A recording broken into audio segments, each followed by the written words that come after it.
Simpelthen, så er vi i gang med anden episode af Atypisk Hverdag.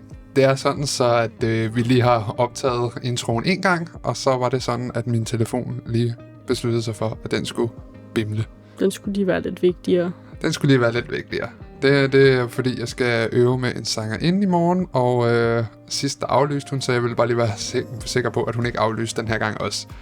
Men ja, vi er i gang med anden episode af Atypisk Hverdag, og velkommen til. Vil du sige noget? Jeg ved ikke, hvad jeg skal sige nu. Jeg var meget pænt i gang før, men så blev vi afbrudt, så nu gad jeg ikke. Nå, okay, ja. Therese, hun blev lidt småfornærmet over, at vi blev afbrudt. Men så tager jeg den derfra, hvor du slap. Therese sagde, tusind tak for al den positive respons, vi har fået. Det er super fedt. Det er dejligt at vide, at der er nogen, der lytter, og der er nogen, der kan lide det, vi laver. Og der har været en masse forespørgsler på, hvad vi kan lave i vores atypiske hverdag, og det er super fedt. Du kan ikke sidde og nikke. Du bliver nødt til at snakke. Det er en podcast. Yes. Godt. Simpelthen. Er der ikke noget, du skal? Der er noget, du skal. Jo, jeg skal sige, at vi har faktisk vores maskot med i dag. Ja. Der er et ansigt. så til dem af jer, der ikke kan se det, så har vi Teddy med i dag. Han ligger i Thereses arme og putter, og det tænker jeg, at det kommer han til at gøre sådan hele episoden igennem, fordi han er en rigtig puttetrold. Ja. Det er sådan hans ting. Ja. Jeg tror, jeg skal starte med at undskylde på forhånd, fordi Therese, hun er enormt træt i dag. Jeg ved ikke, hvorfor hun er så træt i dag. Der har været mange stimuli over det hele, så hun er sådan lidt udkørt. Jeg tror også bare, jeg har haft en lang uge. Jeg har været på arbejde tidligt hver dag til sent. Ja, og det har ikke noget med det, vi har valgt at snakke om i dag, at det har været en lang uge. Nej, det har faktisk ikke noget at gøre med, hvor hårdt den her uge har været. Vi har simpelthen valgt at gøre det, at vi har lavet vores uge på budget. Yes. Eller, det var jo så det, vi fandt ud af, at det var vi faktisk virkelig, virkelig, virkelig dårlige til. Men det tager vi stille og roligt hen ad vejen. Vi har skrevet en masse ned. Endte vi nogensinde med at sætte et reelt budget? Altså, du gjorde jo inde i dit hoved. Jeg gjorde ikke. Så... Og jeg har faktisk jeg ved også, du har skrevet lidt ned, hvad du har spist og drukket og sådan noget. Det har jeg ikke. Jeg er nødt til at bede dig om simpelthen at sætte din mobil på flytilstand, fordi jeg kan høre, at der er noget støj på linjen. Tror du ikke, det er fordi Teddy ligger på med den her? Nej, altså jeg kan vitterligt høre sådan telefonstøj. Nå, det har jeg gjort. Det har jeg nemlig også gjort. Ja, jeg har skrevet rigtig, rigtig meget ned, og jeg har skrevet en del meget mere ned end dig. Vi startede med at dele en note på iPhone, og så viste det sig, at det var den virkelig, virkelig dårlig til. Så jeg har opdateret min egen note, og så har Therese opdateret sin note her i går. Ja. Ej, i morges faktisk. I morges? I bilen. Ja, okay. Hvad? Jeg synes, du skal sige noget. Jamen, jeg kan ikke sige så meget andet, end at det første, jeg har skrevet ned, det var om mandagen. Fordi jeg hørte, du havde skrevet ned. Og ja, jeg har spist nudler. Som jeg havde købt på forhånd, så jeg føler ikke, de talte, men det synes du. Ja, det er jo faktisk også sjovt, at du siger det, fordi jeg har egentlig også skrevet ned, jeg har skrevet en masse gratis ting ned, og det skal vi måske lige sådan gå nærmere i dybden med, omkring hvorfor at ting er gratis, og hvorfor ting ikke er gratis. Ja. Så hvad ser du som gratis? Altså jeg ser det jo som gratis, når det er noget, du ikke køber. Men du har inden for det. Altså, du køber det jo ikke inden for den periode, vi har sagt, vi skal spare. Men du har købt nudlerne. Det er jo lang tid siden, jeg har købt nudler. Ja. Men, så de var gratis. Men de er stadig en del af dit budget. De er gratis, fordi de lå i min skuffe. Men, okay. Det kan vi godt sige. Vi starter mandagen ud med, at jeg drikker en kop kaffe, og den har jeg skrevet ned til 3,5 kroner. Og det er bare sådan et estimat. Det er ikke sikkert, at det er noget, som overhovedet er rigtigt, men cirka 3,5 kroner. Lyder det ikke meget rigtigt? Ingen idé.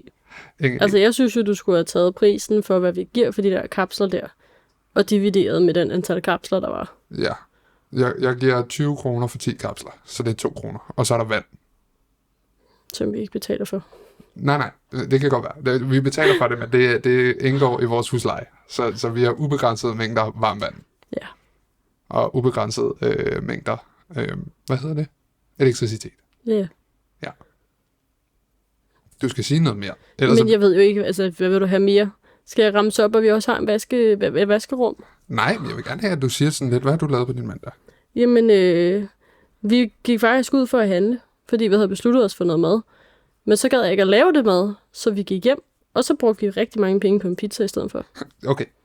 Okay, så jeg vælger lige at spole en lille smule tilbage, fordi det er nemlig rigtigt. Vi gik ud og handlede der om mandagen, og det var rigtig flot. Therese, hun havde fundet noget tortellini, som jeg sagde, jeg vil rigtig gerne have noget med tortellini, og så havde Therese ligesom fundet en opskrift. Og det var med tomatsovs. Med tomatsovs, hun ved, jeg hader tomat. Så Victor han sagde, jeg vil faktisk hellere have noget bræk, eller du kan forestille dig, at jeg tisser dig i munden. Det er sådan, så jeg har det med det her mad her. Okay, jeg synes, du tager det sådan lidt ud af kontekst. Det gør jeg da ikke. Jo, det var min mandag. Det er det, jeg husker. Jeg sagde, jeg vil rigtig gerne have tortellini, og så jeg kørte op til Rema, og så Therese, hun gik eller sad og ledte efter opskrifter på vej derop. Og så finder du så den her. Du siger ikke noget til mig, før vi står inde i Rema og siger, at du har fundet noget med tomat. Jeg fandt jo ikke, før vi var der. Du fandt det, før vi var der? Nej. Anyway, jeg sagde, vi kan godt spise det, men det lyder forfærdeligt. Altså, jeg kan godt komme igennem tomat retter, men jeg er ikke glad for det. Så gider jeg heller ikke at lave det. Nej. Og så Therese stillede sig sådan lidt på bagben, og jeg sagde, at du skal ikke kigge sådan der på mig, fordi jeg sagde til dig, vi spiser det bare. Nu, jeg har lyst til tortellini, og du har lyst til det her. Ja, og du sagde, at det smager af bræk. Ja, men... Jeg vil da heller ikke have mad, jeg siger smager af bræk, fordi at du siger, at det er fint nok. Det gør vi bare. Så Therese... Jeg kan godt lave bræk til dig. Therese blev tøsfornærmet, og jeg blev tøs... Det er dig. Ja, slap nu af, jeg kommer der til. Jeg skal nok erkende min fejl. Og jeg blev nok lidt mere tøsfornærmet, fordi vi havde allerede, du ved, scan selv. Så vi havde scannet tortellini og sådan noget, og kommet ned i vores pose. Og så endte jeg med at tage det op af posen og lægge det, og så egentlig bare gå min vej. Så vi endte med faktisk slet ikke at købe aftensmad. Senere på aftenen, så kom Thereses 2 søstre og den ene kæreste. Hvorfor kommer Axel aldrig mere? Jeg tror ikke, han kan lide det. Jeg tror, han spillede FIFA. Det er meget vigtigere. Spillede han FIFA? Axel, jeg ved godt, du synes, det er vigtigere at spille FIFA. Ja. Jeg tror faktisk ikke, det er FIFA, han spiller. Jeg tror, det er Fortnite. Det er en god kombi. Ja, det er en god kombi. Men i hvert fald, så endte vi med at sidde der, og så blive hundesultne, og så Marius, han ville også gerne have en pizza. Så det brugte vi lige sådan... Skal vi sige, hvor meget vi har brugt? Altså, jeg har ikke skrevet det samlet ned. Det var også derfor, jeg sagde, inden vi startede den her, at jeg beder dig måske om at finde en lommeregner. Skal jeg sige, hvad vi har brugt på pizza mandag? Ja, sige, hvad vi har brugt. Altså, det var også pomfritter og mayo, skal lige siges. Og fragt. Men vi har brugt 277 kroner. Så allerede der, op i mit hoved, der havde jeg også sat mig for, at vi skal bruge 100 kroner om dagen. Ja, jeg sagde, det kan man ikke. Nej, det kan man nok heller ikke. Altså, det kan man godt. Hvis det er, at du lever af rugbrød uden smør. Og vand. Og vand. Det skal lige siges, at når det er, vi sidder og ramser det her op, jeg har altså ikke skrevet sådan noget vand ind. Nej. Jeg kan godt mærke, Therese, det her det bliver en rigtig, rigtig lang podcast, hvis du ikke siger mere end ja, nej. Hvad vil du have, jeg skal sige her, Jeg skal bare have dig jeg til at sige var faktisk meget fint inde i det her. Lige indtil du ødelagde det med, at ting var vigtigere end det, vi var i gang med. Det var 10 sekunder. Men det er stadig vigtigere end os, og det er det, der irriterer mig. Vi var 10 sekunder inde i podcasten. Nå. Therese er sur, fordi jeg tog telefonen. Fordi at ting er vigtigere end os. Ting er ikke vigtigere end os tid. Det er ikke os tid. Ting, det er du vælger, tid. som er os tid. Jeg skal nyes. Prosit. Jeg prøver at lade være. Godt. Ja. Man kan jo så sige, at der om mandagen, der er jeg jo passer af specialbørn. Du aflaster. Jeg aflaster. Okay, vi kalder det bare aflaster. Det andet lyder ikke særlig pænt. Det er, der passer af specialbørn. Det er jeg ret sikker på, at det står i papirerne. Aflaster. Ja, okay, vi kalder det aflaster. Anyway, så ting ude for vores budget skal jo ikke regnes med i vores budget. Så jeg drak en Pepsi mere der hos ham. Okay. Ja. Og så har jeg selvfølgelig også drukket vand. Så hvad er inden for vores budget, bare lige for at bremse? Hvad mener du med? Nej, men sådan, hvad regner du med i vores budget? Hvad regner jeg med hvad i vores budget? Alt vi køber selv. Jamen, okay. Ja. Men så synes jeg bare heller ikke noget, når det skal regnes med. Når det var købt jo. Men du har brugt pengene på. Det var lang tid siden. Jamen, det tæller jo stadig. Nej. Jo, det synes jeg. Men det gør det ikke. Så altså, hvis der vi taler udenom pizzaen, og Therese, hun har et eller andet problem med, at vi ikke har fælles økonomi, og jeg synes, vi har fælles økonomi, så har jeg simpelthen kommet igennem min mandag på, hvad er det, 7,5 kroner. Ej, jeg er så kommet igennem på 12. Nej, fordi pizzaen har du betalt for. Nej, for vi snakkede udenom pizzaen. Ja, men det er fordi pizzaen, det er jo fælles budget. Eller ikke fælles budget. Vi har ikke fælles økonomi. Nej. I din optik. Altså, det har man jo ikke. Altså, kære lyttere, I må godt lige være ude og skrive, hvornår har man fælles økonomi? Er det, når man har et kort, hvor alle pengene er på, som man bruger sammen? En konto, ikke? Begge to. Vi kan godt have 2 kort. Men til Ja, en du konto. har en konto, hvor pengene, du bruger, er på. Eller er det, når man har 2 forskellige separate kontoer, hvor 2 forskellige løn går ind på, og du bruger dem forskelligt, sådan alene fra dit eget kort, som den anden ikke har adgang til? Jeg ved ikke, om man kan høre ham. Nej, Teddy han ligger og snorker. Ja, Det er lidt sødt. Han er rigtig sød. Jeg elsker Teddy. Nå, simpelthen skal vi bare hoppe videre til tirsdag. Ja. Jeg kan godt mærke faktisk, at vi bliver nødt til at gøre lidt noget andet. Fordi jeg synes, det virker tørt bare at sidde og opremse tal. Det er også tørt. Så er der nogle sådan historier i forhold til... Vi kan sådan stille og roligt køre med, at tirsdag, der ender vi med, at...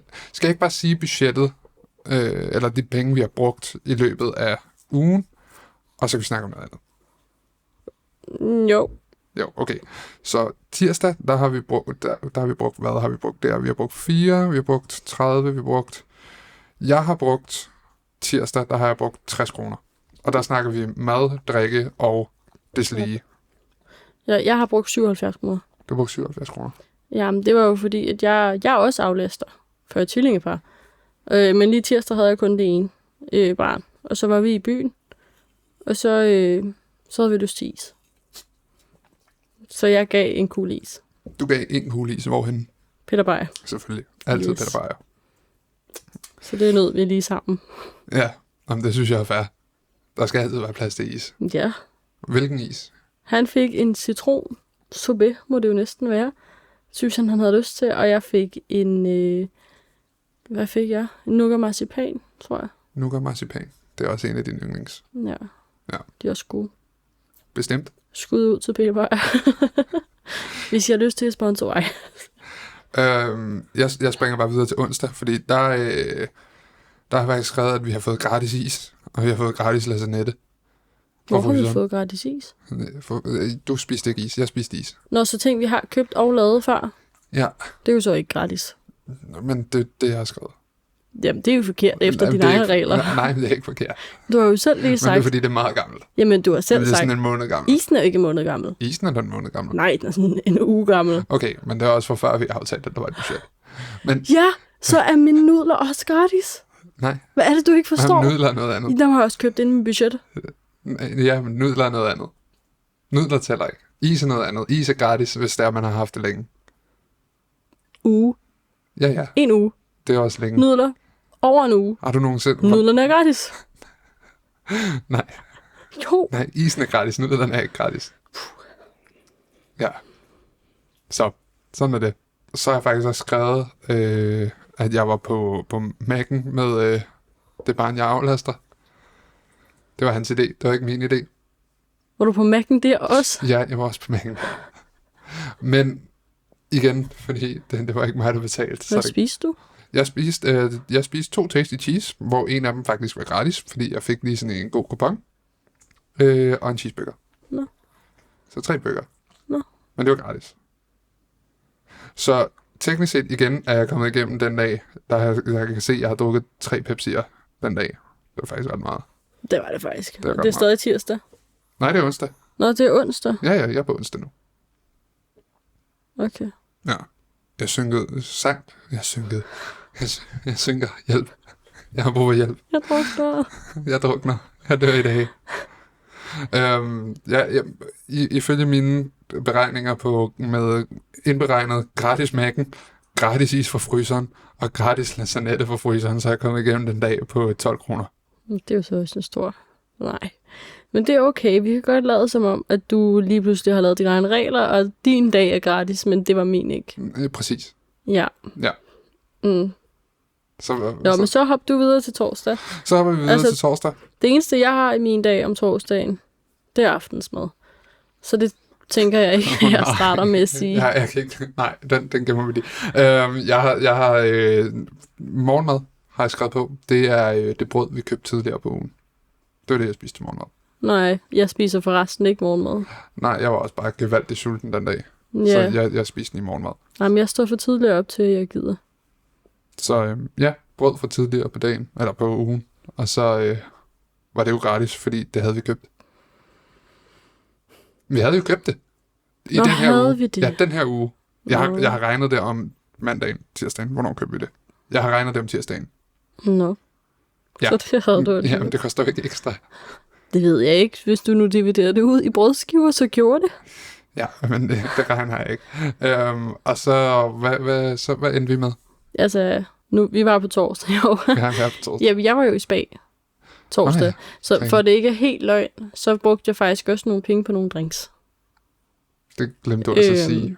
Ja, det skulle du skal ikke vide alt, før vi er her. Jo. Nej, men du må da godt komme hjem og sige, hej, jeg har drukket. Nej, det er jo lige meget. Okay. Og, jeg fik 2 drinks. Ja.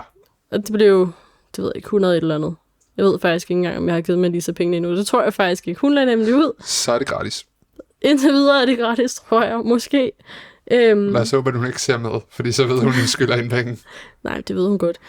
Og så ringede jeg til dig, da jeg var færdig, og spurgte, hvad skal vi bare have Mac'en i dag? Der vil jeg så også lige sige, der var klokken altså mange. Ja, den var sådan 9:30 eller sådan noget, tror jeg. Nej, var den ikke senere? Jeg tror, at Melissa sagde, at... Vi måtte være i Spanien til 10:30, men vi gik op før. Gik I op før? Nå, okay. Ja, det var sent. Det var i hvert fald for sent til at købe ud og handle. Ja. Og vi havde ikke noget mad. Nej. Så jeg endte med at hente Mac'en for 215 kroner. Puha. Hvordan kan du... Altså, jeg har skrevet 2 salsaer til aftensmad. Du fik mere end 2 salsaer. Jeg har skrevet 2 Du salsaer. fik 2 salsaer og en tasty chicken cheese, og så fik du en halv pakke nuggets. Nå. Altså en sharebox, ikke? Med 18 i. Nej, slap nu af. Det var ikke mig, der fik det. Jo, for jeg spiste kun halvdelen, og du fik resten.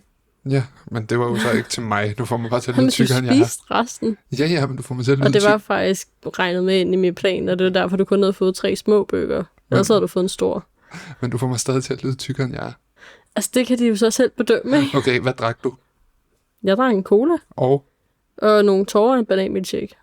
Og så bad du mig om at stille dem i køleskabet. det var fordi, Therese havde stillet dem på sit natbord. Det er fordi, vi har drukket med løbet af natten. Du skal ikke drikke bananmilkshake om natten. Og cola. Så du skal ikke drikke bananmilkshake og cola om natten. Du skal sove om natten. Ja. Ja. Kan vi ikke blive enige om det? Nej. Det er jo så fair nok. Fredag, der har jeg skrevet... hvad var det, jeg lavede i går? Der fik vi så endelig vores tortellini. Ja. Skide godt. Ikke med tomatsovs. Ikke med tomatsovs. Det blev sådan en champignonsovs, der var skide god. Det var faktisk godt. Det skal vi også have, efter vi er færdige her. Ja.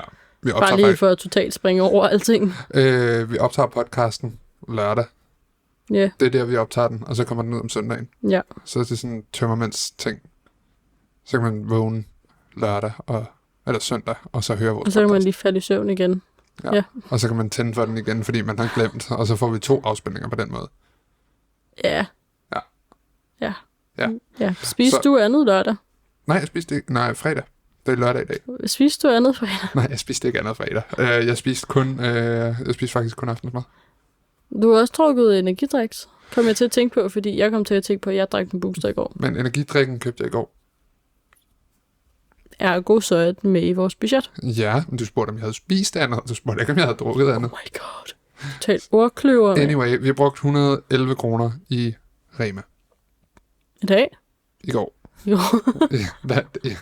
Ja. Men så det er fordi, vi har ikke været i Rema i dag. Vi har været i Føtex i dag. Vi har været i Føtex i dag. Men jeg er her forvirret. Vi kan også godt lige tælle i dag med. I dag, der købte vi for 65 kroner i bageren hos Føtex.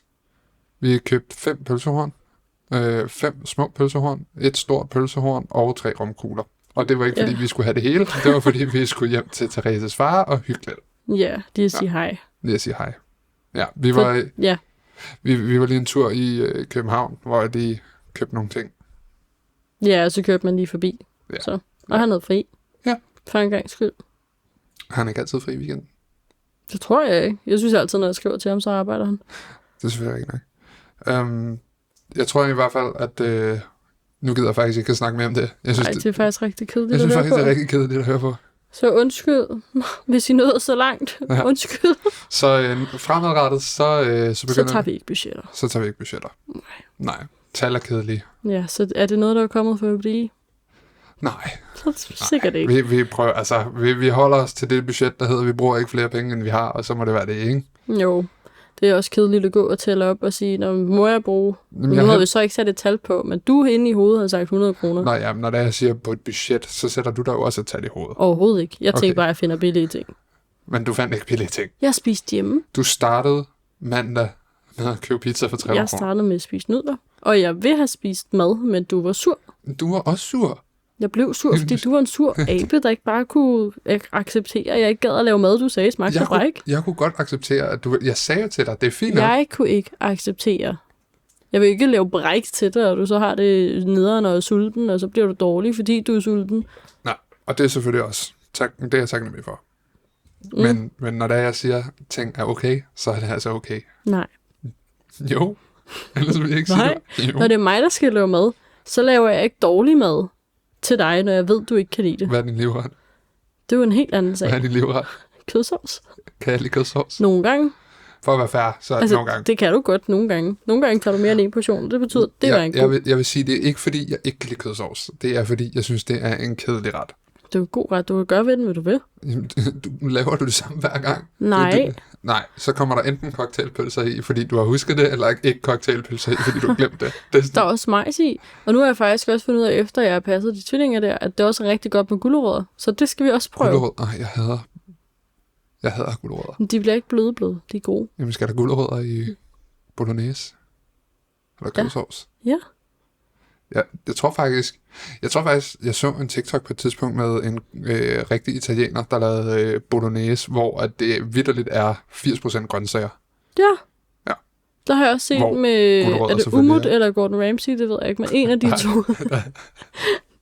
Der er ikke forskel på Umut og Gordon Ramsay. Nej, de er begge to kokke. De er begge to.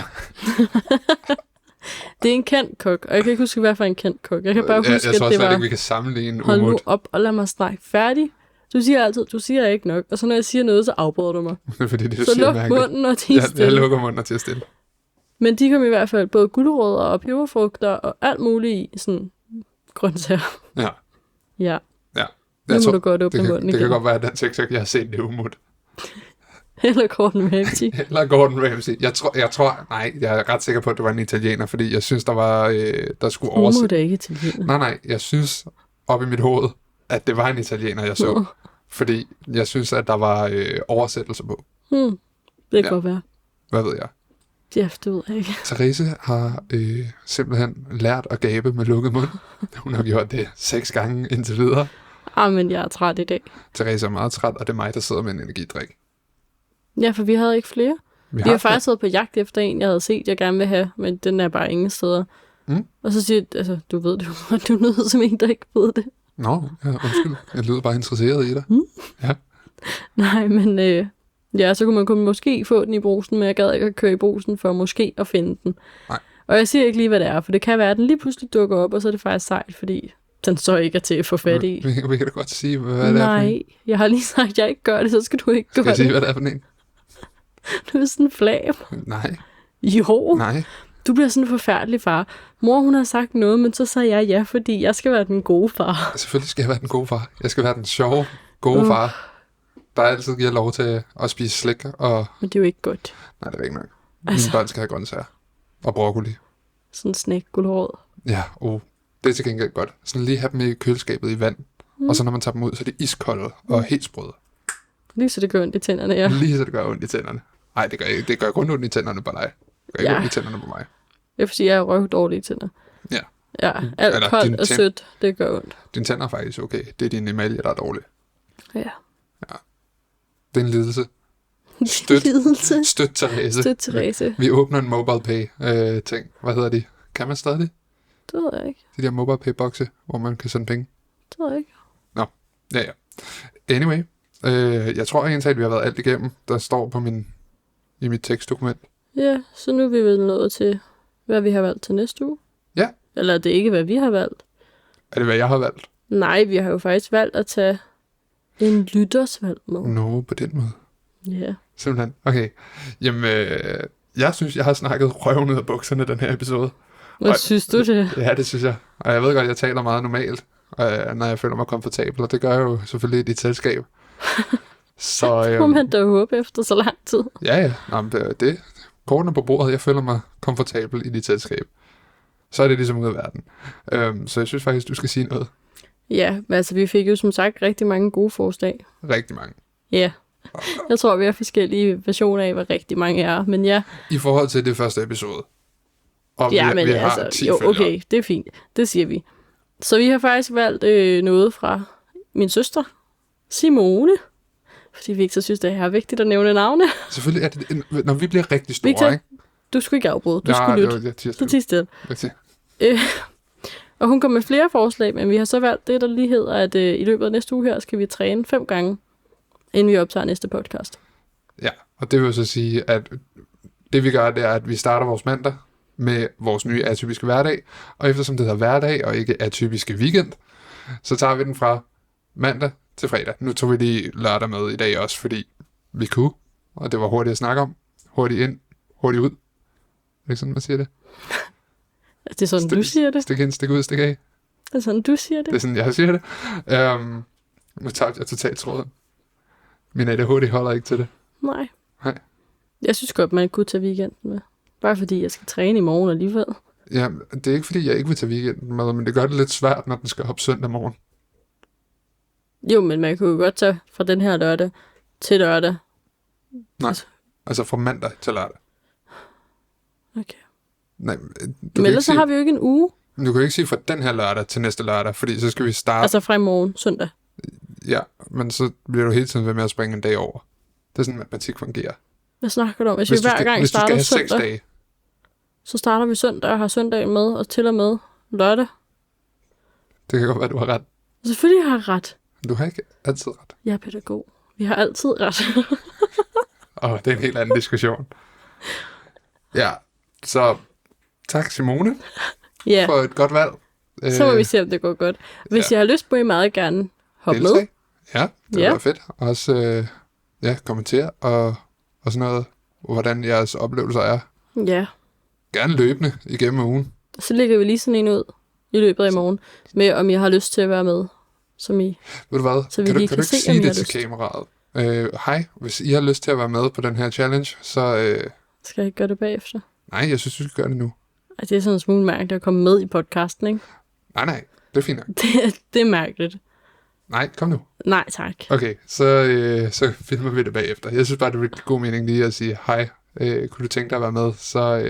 Så starter vi den her fra i morgen af. Men det er da mærkeligt at have midt i en samtale. Vi har jo en aktiv samtale kørende. Så er det jo mærkeligt at sige, forresten, hej. Altså, og så, hej, nu har jeg sagt det, så nu er jeg velkommen igen her. Okay.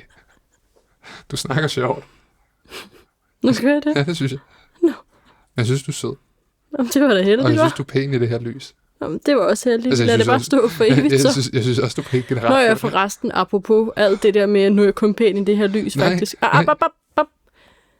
Victor har også pillet ved min stemme, og så efter han havde pillet ved stemmen over på sin computer, fordi han laver jo så meget, det fandt vi ud af i sidste podcast med lyd og sådan noget, så sidder han og siger, min stemme lyder så godt, skal jeg slet ikke lave noget ved den?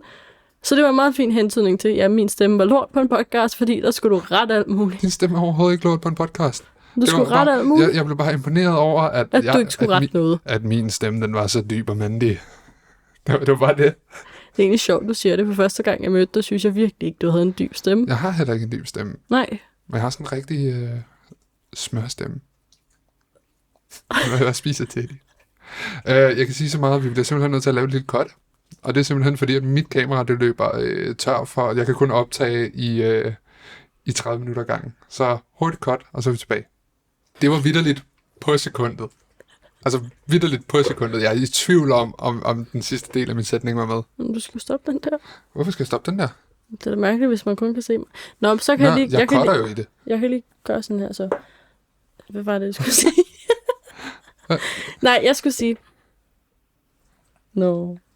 Du skulle ikke sige no. Du skulle sige, hvad er det, vi skal i gang med, og om folk vil være med. Jamen, jeg siger ikke hej, det er mærkeligt. Nej, det behøver du ikke. Kan du ikke finde det der imens? Hvad skal jeg finde? Kan du ikke, skulle du ikke finde et batteri? Nej. Det er ikke strøm. Det er... hvorfor skal jeg finde et batteri? Når jeg skal starte den igen. Jeg er overhovedet ikke med. Det er fordi, mit kamera, Ja, det har en... skal jeg starte den igen nu så? Den er startet. Er den startet igen? Vi ruller. Det er mærkeligt. Du startede den, du slukkede den ikke. Jeg fatter ikke en skid. Nej, jeg skal nok forklare det derefter. Det giver mening, hvis du ser og hører podcasten. Okay. Ja, det er kameraets optagetid. Ja, det skal det lade være med. Det er Så de mærkeligt. har det varmt. Jo, Ja, det kan bare have det tag noget varmt. luft. Han har også kæmpe vinterpels Du efterhånden. er god. Jeg tror aldrig, jeg har set ham med så langt hår. Men Nej, det er også sådan bare... lidt... Det er den der vinter der bare bliver ved. Ja, så han bliver lille lige pludselig. Ja, Gider så du får han være sådan med en god slik? drengeklip. Må man sige det i 2024? God Du drengeklip. får en personklip. Nej, En personklip, det kan jeg godt sige. en sommerfrits. En sommerfrit, ja. Ja. Hvad gør kvinder? De får en sommerfrits. Skal du klippes korthåret til sommer? Nej, jeg skal sgu da ikke. Nå, okay. Jeg svarer. Jeg har taget hele mit liv at få hår. Der er nogenlunde langt. Ja. Ja. Ja. Så det skal ikke klippes, nej. Hvad skal vi begynde at sige sådan tak for i dag? Agtigt? Tak for det. Du er pædagog, skal du synge sådan farvel og tak for i dag sang? Farvel og tak for i dag. Jeg håber sådan, at størstedelen af folk, der lytter med, de ser med på YouTube. Fordi Farvel, vi ses du kan ikke igen. se til dit Farvel ansigt. og tak for i dag. Tak for i dag.